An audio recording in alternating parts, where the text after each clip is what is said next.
ಆತ್ಮೀಯ ಬಂಧುಗಳೇ, ಶ್ರೀಮದ್ ಭಾಗವತಂ ಸ್ಕಂದ 2 ಅಧ್ಯಾಯ 10 ಭಾಗವತವು ಸಕಲ ಪ್ರಶ್ನೆಗಳಿಗೆ ಉತ್ತರ. ಇದರಿಂದ ಇವತ್ತು 25ನೇ ಶ್ಲೋಕವನ್ನ ತಿಳ್ಕೊಳ್ಳೋಣ. ಶ್ಲೋಕ 25. ಗತಿಂ ಜಿಗೀಷತ ಪಾದೌ ರುರುಹಾತೇಭಿ ಕಾಮಿಕಾಂ ಪದ್ಭ್ಯಾಂ ಯಜ್ಞ ಸ್ವಯಂ ಹವ್ಯಂ ಕರ್ಮಭಿ ಕ್ರಿಯತೆ ನೃಭಿಹಿ. ಅನುವಾದ: ಅನಂತರ ಅವನ ಗತಿಯನ್ನು ನಿಯಂತ್ರಿಸಲು ಬಯಸಿದ ಕಾರಣದಿಂದ ಅವನ ಕಾಲುಗಳು ವ್ಯಕ್ತವಾದವು ಮತ್ತು ಕಾಲುಗಳಿಂದ ನಿಯಂತ್ರಣ ದೇವತೆ ವಿಷ್ಣುವು ಹುಟ್ಟಿದನು.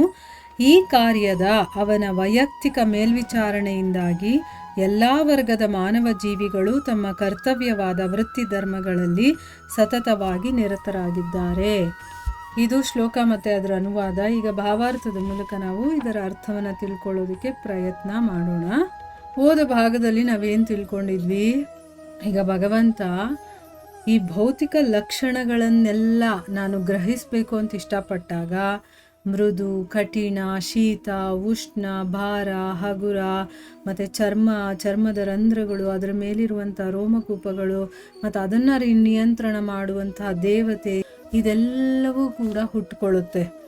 ಆಮೇಲೆ ಭಗವಂತ ಬೇರೆ ಬೇರೆ ಕೆಲಸಗಳನ್ನು ಮಾಡಬೇಕು ಅಂತ ಇಷ್ಟಪಟ್ಟಾಗ 2 ಕೈಗಳು, ಆಮೇಲೆ ಅದನ್ನು ನಿಯಂತ್ರಣ ಮಾಡುವಂಥ ಒಂದು ಬಲ, ಆಮೇಲೆ ಸ್ವರ್ಗದ ದೇವತೆ ಇಂದ್ರ, ಇವನ್ನೆಲ್ಲ ವ್ಯಕ್ತವಾಗ್ತಾರೆ. ಅಂದರೆ ಕೈಗಳನ್ನು ಮತ್ತು ದೇವತೆಗಳನ್ನು ಅವಲಂಬಿಸಿರುವಂತಹ ಕೆಲಸಗಳು ಕೂಡ ಶುರುವಾಗುತ್ತೆ. ದೇವತೆಗಳು ಏನು ಕೆಲಸ ಮಾಡಬೇಕು ಮತ್ತು ಜೀವಿಗಳು ಏನು ಕೆಲಸ ಮಾಡಬೇಕು, ಈ ರೀತಿ ಆ ಕೆಲಸಗಳು ಕೂಡ ಉತ್ಪತ್ತಿಯಾಗತ್ತೆ ಅನ್ನೋದನ್ನ ತಿಳ್ಕೊಂಡ್ವಿ. ಈಗ ಈ ಶ್ಲೋಕದಲ್ಲಿ ಏನು ಹೇಳ್ತಾ ಇದ್ದಾರೆ ಅಂತಂದರೆ, ಅವನ ಗತಿಯನ್ನು ನಿಯಂತ್ರಣ ಮಾಡೋದಕ್ಕೋಸ್ಕರ ಇಷ್ಟಪಟ್ಟ ಕಾರಣದಿಂದ ಅವನ ಕಾಲುಗಳು ವ್ಯಕ್ತವಾಗುತ್ತೆ.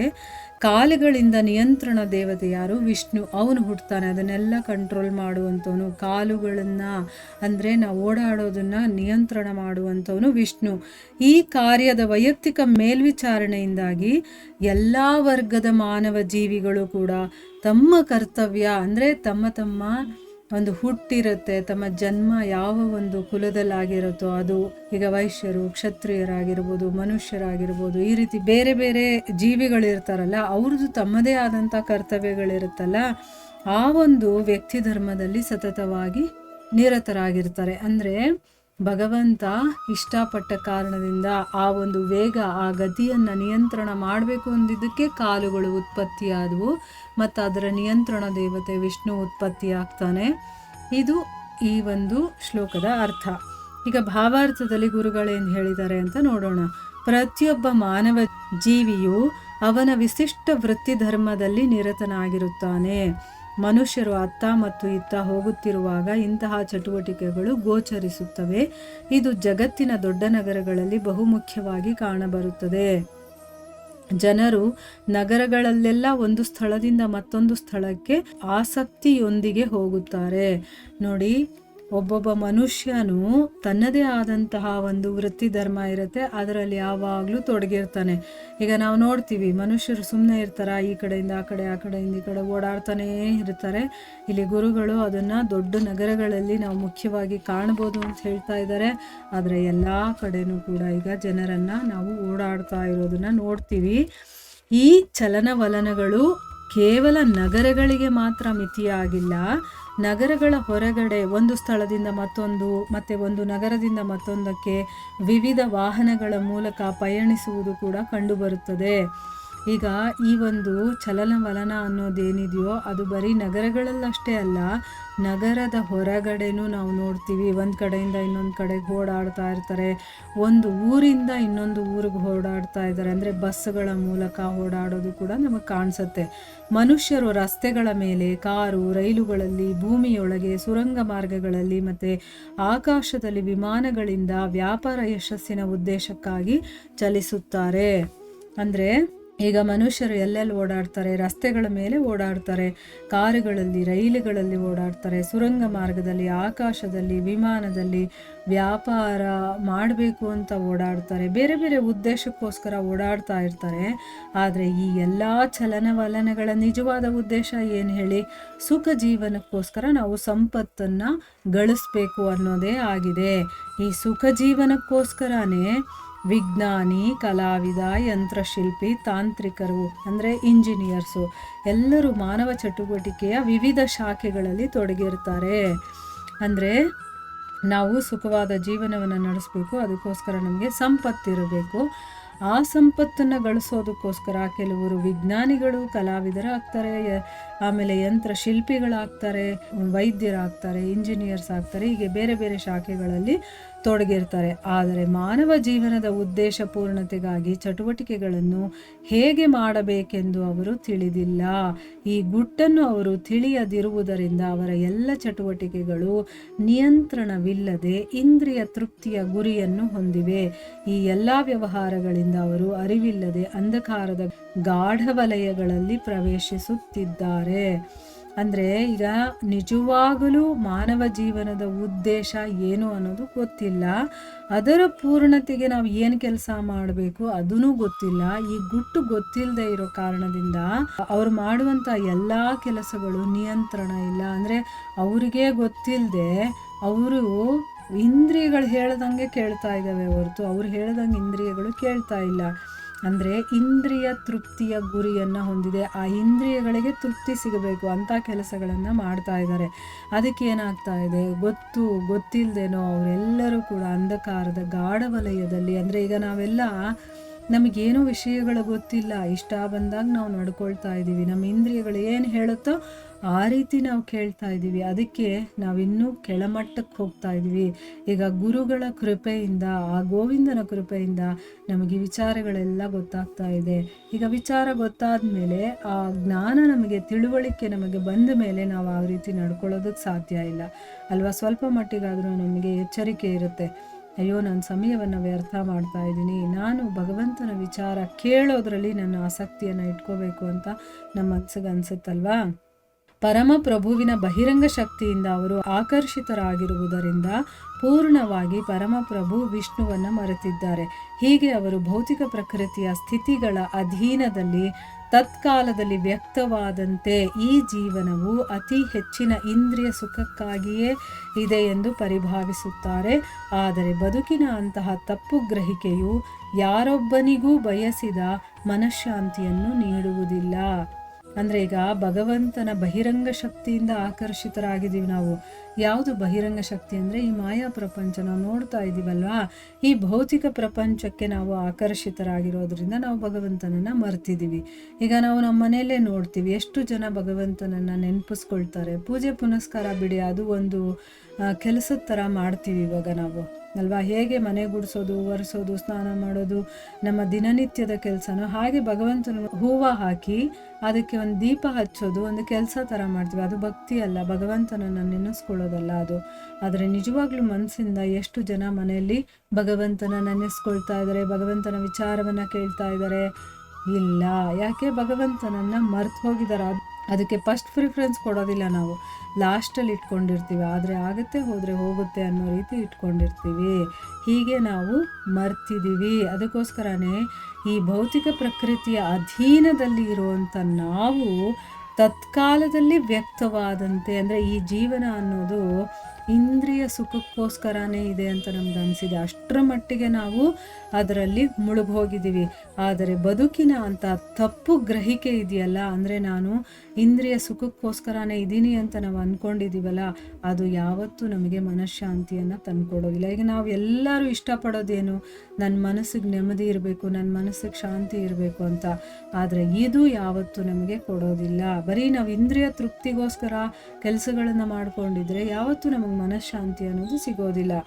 ಹೀಗಾಗಿ ಪ್ರಕೃತಿಯ ಸಂಪನ್ಮೂಲಗಳ ಉಪಯೋಗದ ಜ್ಞಾನದಲ್ಲಿ ಎಲ್ಲ ಪ್ರಗತಿ ಆಗಿದ್ದರೂ ಈ ಲೌಕಿಕ ನಾಗರಿಕತೆಯಲ್ಲಿ ಯಾರೊಬ್ಬನೂ ಸುಖಿಯಾಗಿಲ್ಲ. ರಹಸ್ಯವೆಂದರೆ ಪ್ರತಿಯೊಂದು ಹೆಜ್ಜೆಯಲ್ಲಿಯೂ ವಿಶ್ವಶಾಂತಿಯ ಮಾರ್ಗದಲ್ಲಿ ಯಜ್ಞವನ್ನು ಆಚರಿಸಲು ಪ್ರಯತ್ನಿಸಬೇಕು. ಈ ಮುಂದಿನ ಶ್ಲೋಕಗಳಲ್ಲಿ ಭಗವದ್ಗೀತೆಯು ಸಹ ಇದೇ ರಹಸ್ಯವನ್ನು ಉಪದೇಶಿಸುತ್ತದೆ.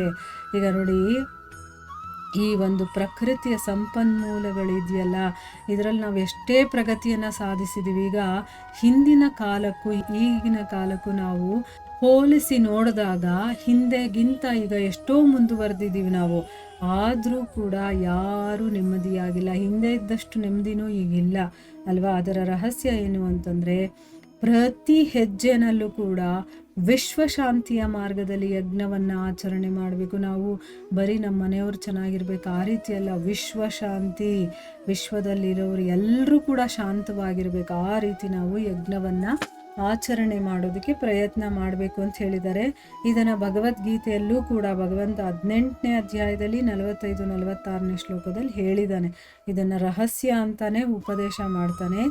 ಆ ಶ್ಲೋಕ ಏನು ಅಂತಂದರೆ, ಸ್ವೇ ಸ್ವೇ ಕರ್ಮಣಿ ಅಭಿರತ ಸಂಸಿದ್ಧಿಂ ಲಭತೆ ನರಃ ಸ್ವಕರ್ಮ ನಿರತ ಸಿದ್ಧಿಂ ಯಥಾ ವಿಂದತಿ ತಚ್ಛೃಣು ಯತಃ ಪ್ರವೃತ್ತಿರ್ಭೂತಾನಾಂ ಯೇನ ಸರ್ವಂ ಇದಂ ತತಂ ಸ್ವಕರ್ಮಣ ತಂ ಅಭ್ಯರ್ಚ್ಯ ಸಿದ್ಧಿಂ ವಿಂದತಿ ಮಾನವಃ. ಅಂದರೆ ಅರ್ಥ ಏನು? ಭಗವಂತ ಇಲ್ಲಿ ಅರ್ಜುನನಿಗೆ ಹೇಳ್ತಾನೆ, ವ್ಯಕ್ತಿ ಕೇವಲ ತನ್ನ ನಿರ್ದಿಷ್ಟ ವೃತ್ತಿ ಧರ್ಮವನ್ನು ಆಚರಿಸೋದ್ರಿಂದ ಜೀವನದಲ್ಲಿ ಅತ್ಯುನ್ನತ ಪರಿಪೂರ್ಣತೆಯನ್ನು ಹೇಗೆ ಪಡಿತಾನೆ ಅನ್ನೋದನ್ನು ನನ್ನಿಂದ ಕೇಳು. ಅವನು ತನಗೆ ಅಂತ ಇರುವಂಥ ವೃತ್ತಿ ಧರ್ಮವನ್ನು ಆಚರಣೆ ಮಾಡೋದ್ರಿಂದನೂ ಕೂಡ ಪರಿಪೂರ್ಣತೆಯನ್ನು ಪಡಿಬಹುದು. ಅದು ಹೇಗೆ ಅಂತ ನಾನು ಹೇಳ್ತೀನಿ ಕೇಳು. ಮಾನವನು ಪರಮಪ್ರಭುವಿನ ಆರಾಧನೆಯಿಂದ, ಭಗವಂತನ ಆರಾಧನೆ ಮಾಡೋದು ಮತ್ತು ಪರಮಪ್ರಭು ವಿಷ್ಣುವಿನ ಸಲುವಾಗಿ ಅವನಿಗೋಸ್ಕರ ಅಂತ ಯಜ್ಞಾಚರಣೆಯನ್ನು ಮಾಡೋದ್ರಿಂದ ಜೀವನದ ಅತ್ಯುನ್ನತ ಪರಿಪೂರ್ಣತೆಯನ್ನು ಸಾಧಿಸ್ಬೋದು. ಆ ವಿಷ್ಣು ಸರ್ವವ್ಯಾಪ್ತನಾಗಿದ್ದಾನೆ, ಎಲ್ಲ ಕಡೆನೂ ಅವನಿದ್ದಾನೆ. ಅವನ ನಿಯಂತ್ರಣದಿಂದಾಗಿ ಪ್ರತಿಯೊಬ್ಬ ಜೀವಿ ಕೂಡ ಅವನ ಪ್ರವೃತ್ತಿಗೆ ಅನುಗುಣವಾಗಿ ಅಪೇಕ್ಷಿತ ಸೌಲಭ್ಯಗಳನ್ನು ಪಡಿತಾನೆ. ಅವನು ಏನು ಇಷ್ಟಪಡ್ತಾನೋ ಅಂಥ ಒಂದು ಸೌಲಭ್ಯವನ್ನು ಪಡಿತಾನೆ ಅಂತ ಹೇಳ್ತಾ ಇದ್ದಾನೆ.